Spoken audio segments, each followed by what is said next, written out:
नमस्कार दोस्तों, बहुत बहुत स्वागत है आपका आज की बात में। तो चलिए आज की बात शुरू कर देते हैं कुछ खास खबरों के साथ। तो खास खबर ये है कि कल से लोकसभा चुनाव 2024 के लिए बिगुल फूंक दिया गया। एनडीए ने भी फूंका और इंडिया गठबंधन ने भी फूंक दिया। इंडिया गठबंधन की रैली रामलीला मैदान में हुई, आपको पता है।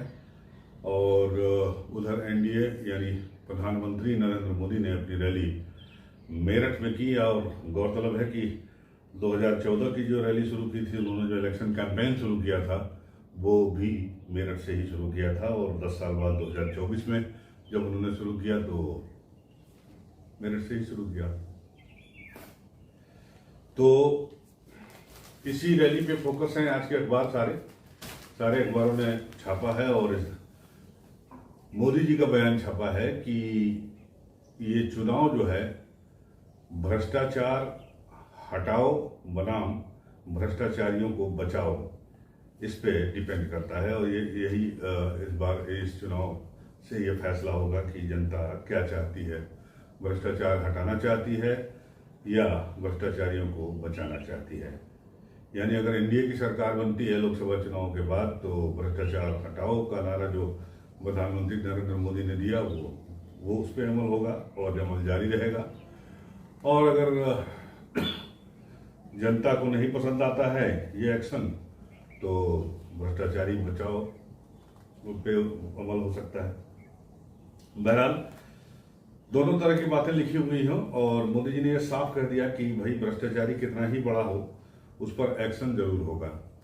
और मोदी जी शायद एक ऑप्शन और खोज रहे हैं, लीगल ऑप्शन।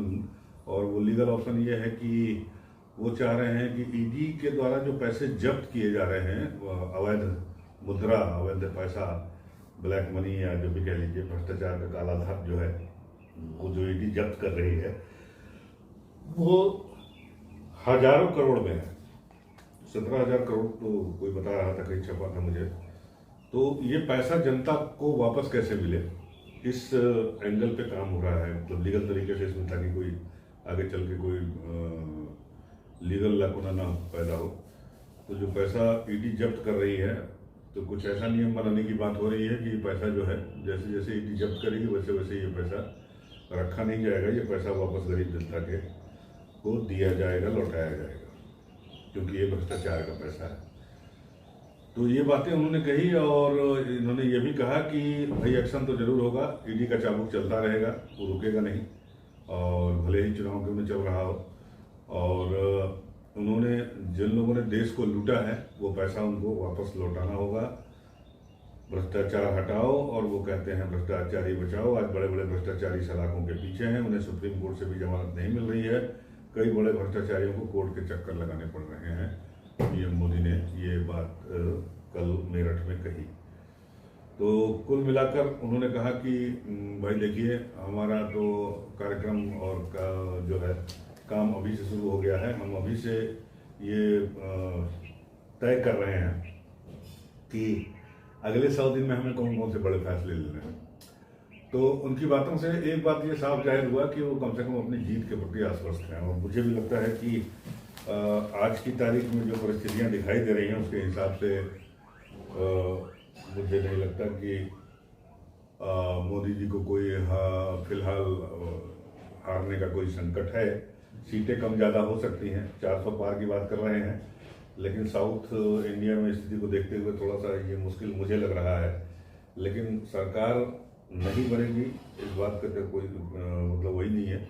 सरकार तो बनेगी ही बनेगी, चाहे जितने से बने, जो भी बने, अब देखा जाएगा कि क्या होता है क्या नहीं होता है। उधर रामलीला मैदान में जो है वो काफ़ी गहमा गंभीर रही कल। और बहुत दिनों के बाद जो है विपक्ष अपने आप को थोड़ा सा एकजुट दिखाने में सफल रहा। और इस विपक्ष में जो सबसे इंटरेस्टिंग फैक्टर था कल के उसमें यह था हेमंत सोरेन की पत्नी कल्पना सोरेन और अरविंद केजरीवाल की पत्नी सुनीता केजरीवाल, इन दोनों का भाषण हुआ बड़े लोगों के भाषण के पहले। और दोनों ने ठीक ठाक बोला और दोनों ने जो है वो सहानुभूति की लहर पैदा करने की कोशिश की। और सुनीता केजरीवाल ने तो अरविंद केजरीवाल का वो भी पढ़ा, मैसेज भी पढ़ा, 6 पॉइंटर्स पढ़ा, जिसमें एक बिजली फ्री देने की बात हो रही थी, स्कूल हर गांव में, हर तालुके में स्कूल बनाने की बात हो रही थी, तो बहुत सारी चीज़ें थी। तो इसके अलावा राहुल गांधी ने कहा कि भाई मैच फिक्स है, मतलब चुनाव के बारे में उन्होंने कहा कि ईवीएम से और दूसरे एजेंसियों के चलते जो है ये मैच फिक्स है, अगर ये फिक्स नहीं होगा तो ये 100 के ऊपर भी नहीं जाएंगे। अब आते हैं ईडी के चाबुक के चलते रहने पे। ईडी के चाबुक पे चलते रहने पे इसमें आज नवा टाइम्स में ये भी छपा है कि भाई 2025 से अब तक ईडी के दर्ज किए गए 5,906 केसों में मात्र 25 निपटाए जा सके हैं, और पिछले 17 वर्षों में ये अगर परसेंटेज के हिसाब से देखा जाए तो 0.42 मामले जो है निपटे हैं। तो इस आंकड़े को अगर देखा जाए तो ये शिकायत मतलब दमदार बनाता है इस शिकायत को कि इस मामलों में जो ईडी की प्रक्रिया है, मतलब कोर्ट से फाइनल सजा नहीं हो रही है, ईडी अपनी जो जांच प्रक्रिया कर रही है उसी प्रक्रिया के दौरान ही लोगों को सजा दी जा रही है, जैसा कि विपक्ष कह रहा है। और जो ये आंकड़ा बता रहा है कि 5,906 केस, लगभग 6,000 केसों में मात्र 25 केसों का फाइनल निपटारा किया गया है। तो इस पर जो है विपक्ष का जो आरोप है वो मतलब थोड़ा सा उसमें वजन दिखाई दे रहा है। और साथ ही साथ जो PMLA के तहत राजनीतिक जमात से जुड़े लोगों के खिलाफ कार्रवाई हो रही है, उसके सख्त प्रावधानों पर भी तीखी बहस हो रही है, और इस कानून के खिलाफ रिव्यू पिटीशन भी सुप्रीम कोर्ट में दर्ज है। बहरहाल जो भी है, लेकिन ये चलता रहेगा। और सवाल इस बात का भी है कि क्या ईडी को फिलहाल फॉर द टाइम बीइंग, जैसे अभी इलेक्शन चल रहा है, 2 महीने इलेक्शन चलेगा 1 जून तक, तो इस बीच में थोड़ा सा शांतिपूर्वक बैठ जाना चाहिए, नहीं बैठ जाना चाहिए। अब ये मैं छोड़ता हूँ आपके ऊपर, आप कमेंट बॉक्स में जाकर इस मेरे सवाल का जवाब दे सकते हैं। हालांकि इसमें अखबार में भी छपा है, निष्पक्षता का तकाजा। सवाल उठता है कि क्या एजेंसियों को चुनाव होने तक विपक्षी दलों और नेताओं के खिलाफ अतिवादी कदमों से परहेज करना चाहिए, और क्या चुनाव आयोग को इस तरह का कोई निर्देश जारी करना चाहिए कि भाई देखिए, जब तक चुनाव हो रहा है तब तक जो है आप जरा सा चाबुक जो है थोड़ा सा शांत कर लें, अभी मत चलाइए। अब इस पर गंभीरता से विचार करना इसलिए भी जरूरी है कि लोकतंत्र में स्वतंत्र और निष्पक्ष चुनाव होने ही नहीं चाहिए, होते हुए दिखने भी चाहिए। तो ये सब बात की है, नवा टाइम्स में छपी है, मुझे थोड़ा सा वो लगा तो मैंने कहा कि आपसे बात कर लें, बता दें आपको।